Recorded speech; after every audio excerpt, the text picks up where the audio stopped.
Father, Saint Paul speaks about sin dwells within me. Romans chapter 7 verse 17. Could you please tell us where actually sin dwells in us so that I can deal with it?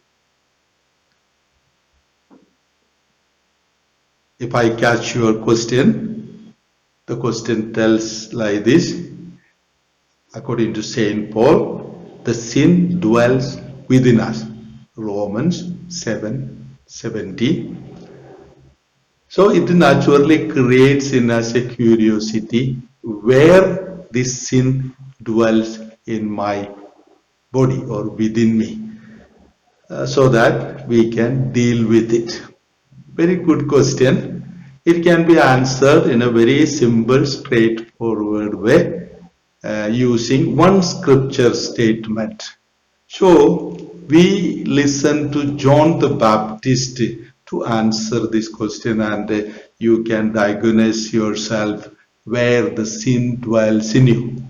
If you read the text you have quoted, Romans 7:17, if you read that chapter 7:15, it says, I do not know my own actions because I do not do the good that I like to do, but I do what I hate. There is a dichotomy. So we should ask how the sin affects us. Sin affects us. We cannot do the good what we want to do, but we will do just the opposite. How it can be possible, and how that dichotomy created by sin in us. So let us go and read Luke chapter 5 verse 5. It starts from verse 4. Luke chapter 3 verse 4 and 5. The voice of one crying out in the wilderness, prepare the way of the Lord, make his path straight. And verse 5 says, every valley shall be filled, every mountain and hill shall be made low, and the crooked shall be made straight, and the rough ways made smooth, and all flesh shall see the salvation of God. So when we deal with the sin, naturally we will see the salvation of God. And how we prepare ourselves to receive the salvation of the Lord by making a straight path. How will you make a straight path? John the Baptist put across 4 stages or 4 levels of this straightening or preparing the path. Just listen that 4 symbolic words which used by John the Baptist. Every valley shall be filled. Sin dwells in these valleys.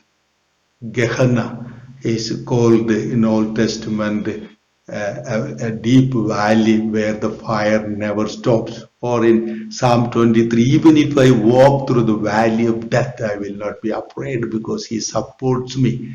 The valleys are the deepest areas. The normal like this, valleys are deeper than the normal, usually like a cut, So in a spiritual usages, these valleys are denoting wounds.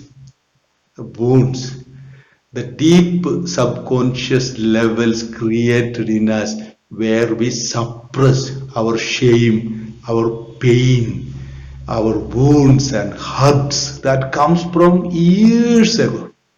And many of us are carrying deep, deep valleys, not lighted, hiding everything. No, we suppress and suppress. Sin dwells in these wounds. Most of the times, this hurt or the shame, you may not be able to even interpret. You might have said, it happened to me, I did not do anything. Like a child, if the parents are quarreling, the child is seeing that and experiencing a deep helplessness and shame. He cannot do anything, and he did not do anything. But there is a valley created where he hid. married life. So deep valleys, when you counsel them, we come to know. So you should ask, is there valleys created where you suppress many pains and shame and helplessness and all that? It should be brought up because sin dwells in those valleys.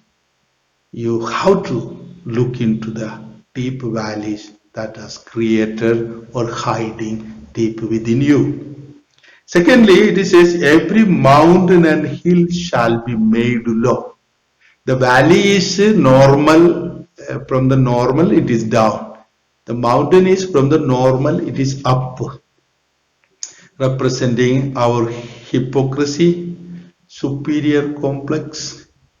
You know you are not that, but you project, I am Mr. India, like, and in that hypocrisy the sin dwells because you are afraid of truth.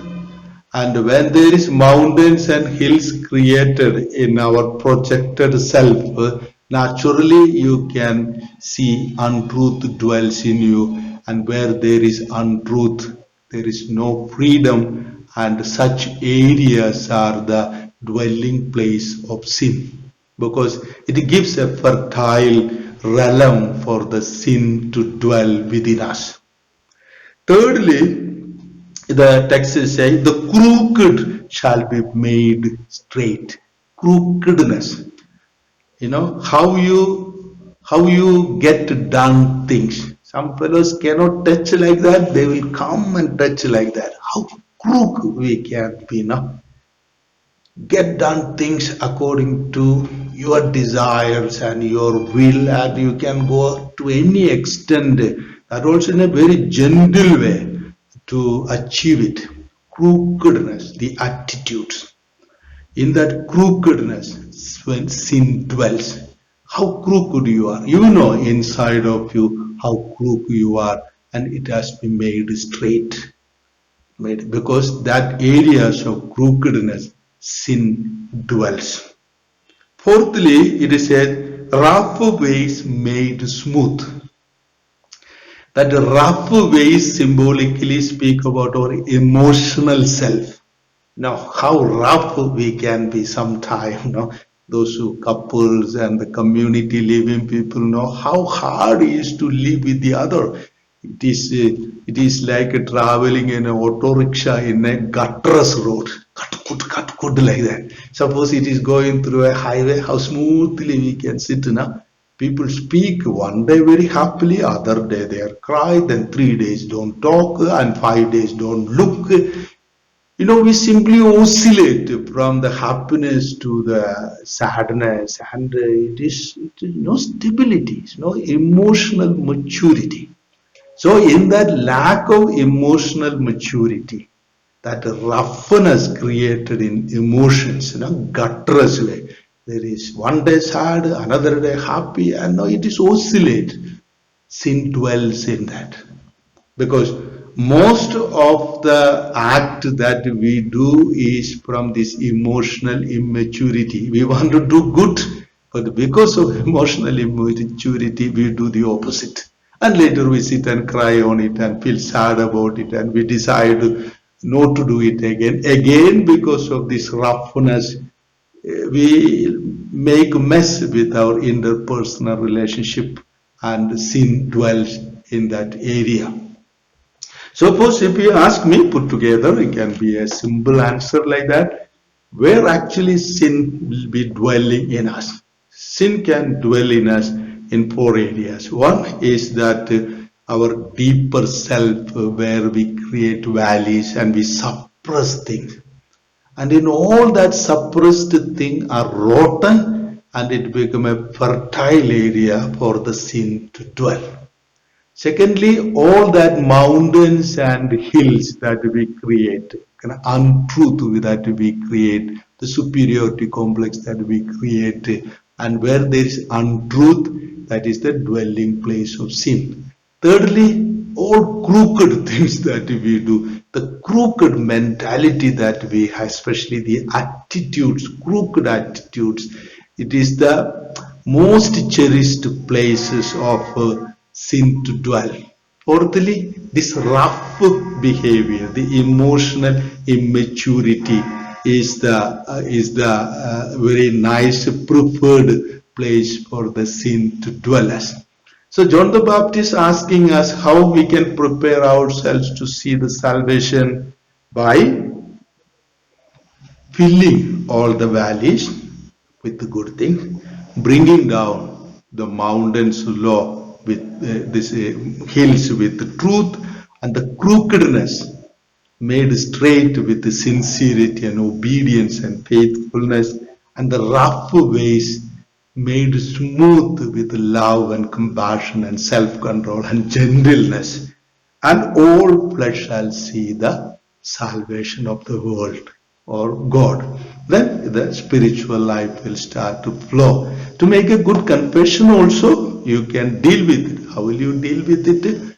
Just look at these valleys, mountains, crooked ways, the rough ways, and you make a good act of contrition, make a good confession, and ask Jesus to flow his sacred blood into that four areas.